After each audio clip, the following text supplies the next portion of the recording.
I'm just going to demonstrate this first. This is best done with the head on the ground. So once you put your head to the ground, you won't be able to see me. So I'm going to demonstrate it first and then join in. So the forehead is going to be resting on the ground. The arms are going to be back, and you can see the backs of my hands are on the ground. So that's the portion of my hands with the fingernails are on the ground, palms are facing up, and I'm keeping my arms actively strong. You can also see that my legs are actively strong. My knees are straight. All 10 toenails are on the floor. So there's an action going on in the legs. I haven't just let everything go passive, it's active. Now, the way we're going to do this is with the breath. So on the exhale, I'll just show you first. We're going to lift the right leg as high as possible, keeping it straight though. Inhale back down. Exhale, lift the left. Inhale back down. Exhale, lift both. And inhale back down. So it's going to be right, down, left, down, both, and down. Now, there'll be a tendency to bend your knees. Absolutely resist that for this particular posture. It's not kind of illegal for every posture, but for this one, we want to keep the legs straight. So we work into strengthening all the way up through the glutes and into your erector spinae, so the muscles that keep your spine erect. So this is going to be incredibly medicinal, very strengthening and empowering for the area where you're injured. And it will also affect all the way up through the shoulders. So it's a great all-rounder, but it's a bit of a coordinator. So I'll talk you through. So let's come into that prone position, forehead on the floor, extend the arms back, press the backs of your hands into the mat. Extend your elbows and keep them that way. Extend your knees and keep them that way. Let's take an inhale to prepare. Exhale, lift your right leg up as high as you can. Keep it super straight. Inhale it back down. Exhale, lift your left leg up. Keep it super straight and strong. Inhale back down. Now really engage your belly and your pelvic floor to cope with both legs up, and lift both legs up now on the exhale and inhale them back down. Keep them straight. Don't disengage any muscles. Inhale here, exhale, lift the right leg. Inhale it back down. Exhale, left leg. Inhale back down. Exhale, both legs, strong in the belly. Inhale back down. Exhale, right leg. Inhale down. Exhale, left leg. Inhale down. Exhale, both legs. Inhale down. Exhale, right. Inhale down. Exhale, left. Inhale down. Harmonizing breath with movement, very important. Exhale, both legs. Inhale down. Exhale, right. Strong, straight legs. Inhale down. Exhale, left. Inhale down. Exhale, both. Inhale down. Let's do one more set. Exhale, right. Inhale down. Exhale, left. Inhale down. Exhale, both. Inhale down. Now we'll just disengage. Let one ear come to the ground. So you're just turning your head to relax and release. Just disengage after that. Let everything go floppy and just rock from side to side a bit, just to release and relax, kind of like a little counter pose. The advantage of keeping your head on the floor for that little exercise is to just make sure that all the strength work doesn't translate as tension into the shoulders. So we'll go to our second one now. So that, what we've just done is called Ekabala Shalabhasana, which just means one-legged locust. What we're going to come into now is Dhanurasana or bow pose, but we're going to do it dynamically again. So what I was explaining regarding and in terms of moving from one thing to the other, that's where the real hidden strength work can be. So I'll just show you first. This time we're going to keep the head ever so slightly lifted because there's different actions going on and it's not going to be stiff through the neck. However, know that if you wish, you can take the forehead to the floor like the last posture. So that's always an option. We know that every day is different. So just see what's right for you every time you do this sequence. So from there, I'll just briefly show you and then you can join me. We're going to lift up straight arms, straight legs. And then we're going to keep the thighs off the floor if possible. Don't worry if they're not lifting today, but just try to lift them. The effort to try to lift them will strengthen. Then we're going to bend the knees and see if we can touch and then come down again and release. So we're going to do that again and lift up. While we're up, we bend, touch, and then come down and release. So when you're reaching back, it doesn't matter a jot if you can't touch the legs. The point is that we're reaching for them.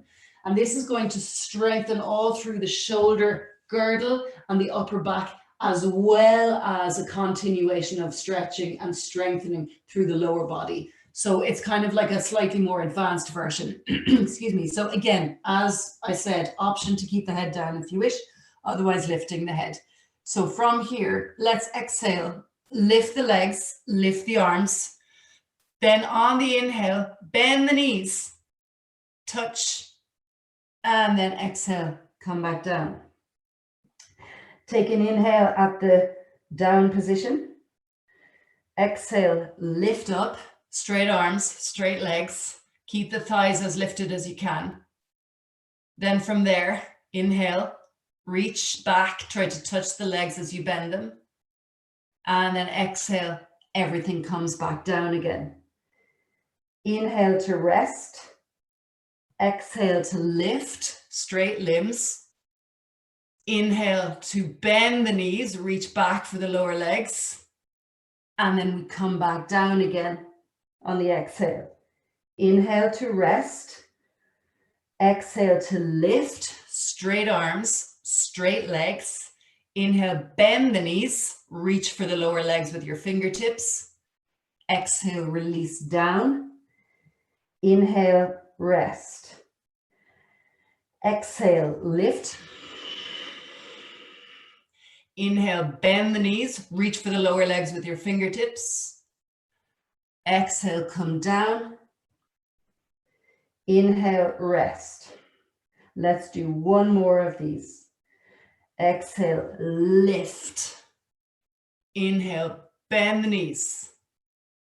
Exhale, release. And then let your head go to the other side, opposite ear to the ground. And the same counter pose, just let everything flop, sway from side to side, releasing out through the lower body. And just breathing there.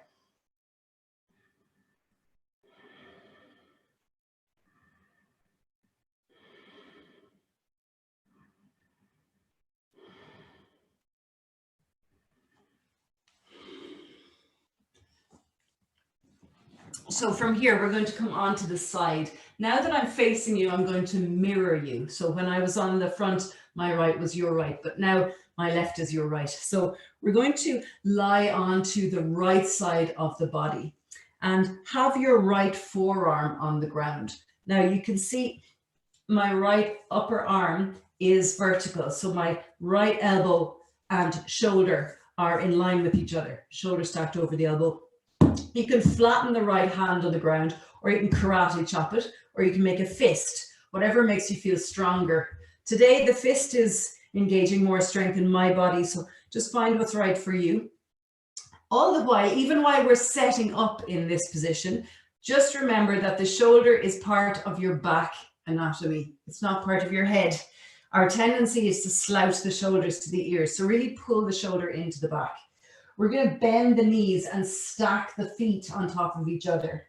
Have your hips, so when you look down the left side of your body, your hips should be pretty much in line with your oxter or your underarm, so it's not sitting behind you or in front of you. Knees are slightly in front, and we're dorsiflexing the feet. I'll just show you from the side. This is dorsiflexion here, right? So you're pulling the toes back. That's plantar flexion, ballerina style. So dorsiflexion is what we're doing. It makes us stronger in the legs. And really get as much space between the right rib cage and the floor as possible. And from here, we're going to do a static pose or a held pose. Now you have the option, as the weeks go on and as you practice more, you have several options with this sequence. You have the option to stay here. You can feel it's already quite strengthening for the shoulders. Or if you want to go further, you can lift the hips. You just have your left hand on your left hip. Or As time goes on, you might straighten the legs, right? But for now, just either on the knees or on the hips. And we're going to hold here for 5 deep breaths. If it's okay with your neck, start to look up. If it's not, look forwards or down. 4 more breaths here. Small bit of tone in the belly. Lift your pelvic floor like you're going to stop the flow of a wee. So you're just infusing your internal body with lots of strength there. As I said, if it's too much to have the hips up, you can have the hips down. Just work on lifting the ribs. 1 more breath. And coming back down. And then we go to the other side. So when you're working into the upper body like this, make sure that you keep in mind that it's yoga, which is a holistic kind of practice. So make sure, although we're feeling this in the shoulder, we want to involve strength through the whole body.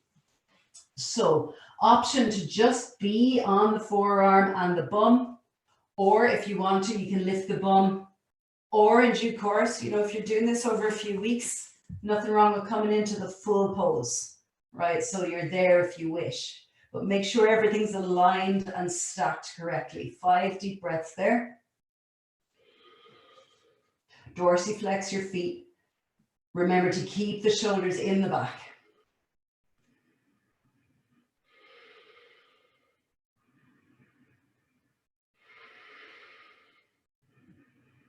And slowly come down. So that's your elbow plank. Now we're going to go into a supine position or onto the back. But before you join me on the ground, I'm going to show you this. So this is a version of Navasana or boat pose, which is down low. If I'm lying on the ground like this, just relaxed, I can put my hand through. You can see my fingers wiggling there. So my forearm can fit underneath my lumbar spine when I'm lying in the back. That's just called neutral spine. We know there's a curve there. That's how the spine is built. What we're going to do, though, in particular, to strengthen us in the core and to protect the back, so 2 brilliant reasons to do this, is to come out of neutral spine and to actually push the lumbar into the ground. So your lumbar spine is here, the bendy bit at the back of the waist, just below the kidneys. That's your lumbar spine. So you're trying to curve the intrinsic concavity so that it becomes convexity, and that your lumbar spine is on the ground. Now I'm just going to show you this one. If the legs are lifted up, doesn't matter if you can straighten them, they can be bent as well, equally well. So you can practice this with straight or bent legs, depending on where your flexibility is at, and that can change from day to day. So don't get rigid with these. You can always vary these and get better at them. So with the legs up, it's super easy to come onto this out of neutral lumbar touching floor position. When the legs start to move away, which is what we're going to do, the tendency then is to sort of, as the legs drop, is to come back into neutral, and then worst case scenario to go really arched, right? So we want to A, glue the lumbar spine to the ground, B, draw the lower belly into the lumbar spine, and then the hands can come to the floor, and we're literally just going to experiment with where we can go to while the lumbar is on the ground. And then we're going to hold that position and then give ourselves a break and then come in again. And I guarantee you, no matter how much you practice or how much you know your body, it'll change all the time. So you might find even within the 3 repetitions, there's differences. You might find with 3 days of practices, there's differences. So just stay clued into that and work accordingly. So joining me now in your supine position on the back. Lift your legs up. As I said, doesn't matter at all if they're straight or bent, doesn't matter. But either way, make sure your legs are pressing together, because believe it or not, I know it feels like more work, but it's going to give you so much more support in your back if those legs are strong. So we can still strengthen the legs without doing a standing pose by pressing the legs together, engaging the inner thighs. Hands are flat, palms down, arms are straight, and wriggle, kind of bum walk your bum forwards so that your lumbar spine really pushes into the ground, like imprinting. So if you're in a lovely sandy beach, you want to imprint the ground with your lumbar spine. Now just breathe at your own pace, inhaling and exhaling. And just let your legs start to go down super slowly. The second you feel your lower back lifting off the ground, try to correct it by pushing it down again. If that's not working, just lift the legs back a few degrees. And holding here for 5 brisk breaths. 1, 2, stay switched on. 3, 4, 5. Inhale the legs back up. Just release, wriggle, hug the knees in, whatever you want to do. And then we'll go in again. Now glue your lumbar spine to the ground, glue your lower belly to your lumbar spine, and start to draw the legs down. So the physics of it is kind of a law of levers situation. As your leg bones drop, your back bones start to lift to compensate. So we're resisting that with the muscular action. So that's what's making us strong. You've heard of resistance training, right? So it's the same thing. You're resisting the laws of physics in your skeleton by engaging the muscles more. 3 more breaths here. Maybe you can bring the legs a little further down, but don't let your lumbar lift. 2, 1, and then back up. You can hug the thighs in, you can lift the sacrum, you can bend the knees, hug them into the belly, whatever you wish, just as a little recovery. And we'll embark on this journey one last time. So lower back into the ground, lower belly into the lower back. Start to let those legs descend without letting your lumbar spine ascend. So resist, resist, resist. Resisting the law of levers by engaging the belly. Holding here for 5 brisk breaths. 1, 2, 3, 4, and 5. Coming back up. Hug the knees in. You can rock a little bit from side to side just to release out. And then be very loving and careful and mindful as you come up to sit. Now, just a little, we were just adapting on the fly as we were going there in terms of what's going on in your external life. So to add to this kind of foursome of postures, we're going to just do a little easy pranayama practice just to help you reconnect and help you to kind of sustain your healing. So you find a place that's super easy for you to be comfortable in. Today, it can be your mat sitting cross-legged. Tomorrow, it might be on your bed, on the kitchen chair. It might even be while you're driving the car, right? So you can access this anytime. So what we're going to do is we're going to breathe in for a count of 3. It doesn't have to be strictly 3 seconds. It can just be counting to 3 in your head. Breathe out for a count of 4, in for 4, out for 5, in for 5, out for 6, etc. So your exhale is the one that's getting longer. Then you're matching it with the inhale, and then your next exhale is longer again. My encouragement would be to work up to you kind of 12, 13, depending on how your lung capacity is. Now, this is easy when we're in the 3s and 4s and 5s, but when we start to get up into the 8s and 9s, we start to really realize, and this is where it can become a brilliant thing to take stress away, or at the very least to deal with stress a little bit more efficiently and effectively. When we start to get into the 9s and 10s, you have to budget the breath. You actually have to slow it down. And this is what allows the central nervous system to become much more steady so that we can deal with whatever's thrown at us. So just start to kind of be aware of that. And if you practice this daily, honestly, it'll just become second nature. So resting the hands, you can close down the eyes if you wish.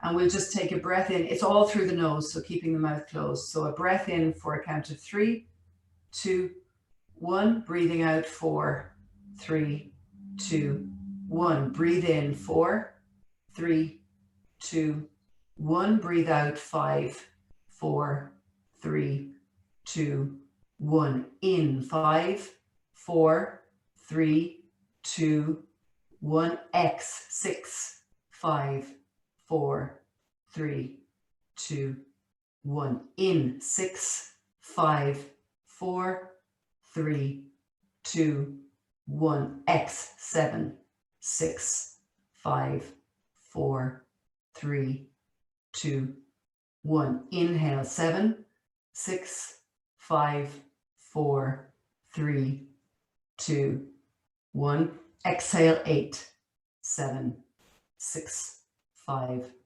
4, 3, 2, 1. Let's start again. Inhale, 1, 2, 3. Exhale, 4, 3, 2, 1. Inhale, 1, 2, 3, 4. Exhale, 5, 4, 3, 2, 1. Inhale, 1, 2, 3, 4, 5. Exhale, 6, 5, 4, 3, 2, 1. In 6, 5, 4, 3, 2, 1. X 7, 6, 5, 4, 3, 2, 1. Let's start again. Inhaling for 3, 2, 1. X 4, 3, 2, 1. In 4, 3, 2, 1.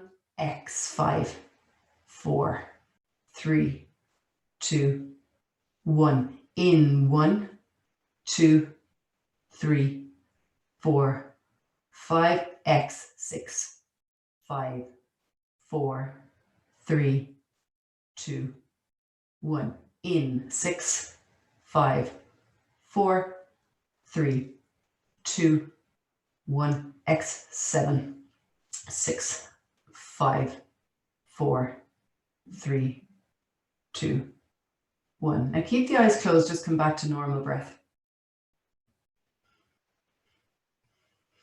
And notice maybe things have changed. Maybe it's easier to take a deeper breath. Maybe it's easier to focus mentally. Maybe you feel a little bit more grounded physically. And if you don't, that's perfectly okay. Just observe what the truth of your reality is. And with practice, things begin to change. With practice, you can get up into the 9s, 10s, 11s, 12s. Meanwhile, we have done quite a lot to balance the central nervous system. So there's already change and therapy happening internally. Now the trick is to sustain it and do it daily. Just holding here for another few normal breaths with the eyes closed, just letting yourself enjoy the stillness.